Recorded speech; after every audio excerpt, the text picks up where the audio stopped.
Hi hello friends and family, welcome to our channel. இன்றைக்கி நம்ம சேனலில் ரொம்பவே டேஸ்டியான தந்தூரி மோமோஸ், அதுவும் வெஜ்ஜில் எப்படி பண்ணுறதுன்னு பார்க்கலாம். வெஜ்ஜில் பண்ணுறதுனால இன்றைக்கி நான் பச்சை பட்டாணியை ஊற வச்சுருக்கேன். அப்புறம் மைதா மாவு பிணைஞ்சிக்கலாம். தேவையான அளவு மைதா மாவு எடுத்துகிட்டு அதில் ஒரு 2 ஸ்பூன் அளவுக்கு எண்ணெய் சேர்த்துட்டு கொஞ்சமாக உப்பு சேர்த்து சப்பாத்தி மாவு பதத்துக்கு நல்லா சாஃப்டாக பிணைஞ்சி வச்சுக்கணும். ஃபஸ்ட்டு இந்த எண்ணெயும் உப்பையும் நல்லா கலந்துக்கோங்க. அதுக்கப்புறமேட்டு கொஞ்சம் கொஞ்சமாக தண்ணி சேர்த்து நம்ம சப்பாத்தி மாவு மாதிரி பிணைஞ்சி வச்சுக்கலாம். இது நல்லா அப்படியே ஊறட்டும். 2 மணி நேரம் அப்படியே விட்டுருங்க. பச்சை பட்டாணி நல்லா ஊறினதுக்கப்புறம் குக்கரில் போட்டு கொஞ்சமாக உப்பு மட்டும் சேர்த்துக்கோங்க. சேர்த்துட்டு தேவையான அளவு தண்ணி சேர்த்துக்கோங்க. இதில் ஒரு 5 விசில் விட்டு எடுத்துக்கலாம்.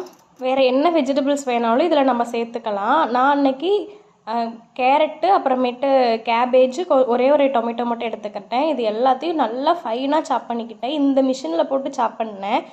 இதில் போட்டு சாப் பண்ணுறப்ப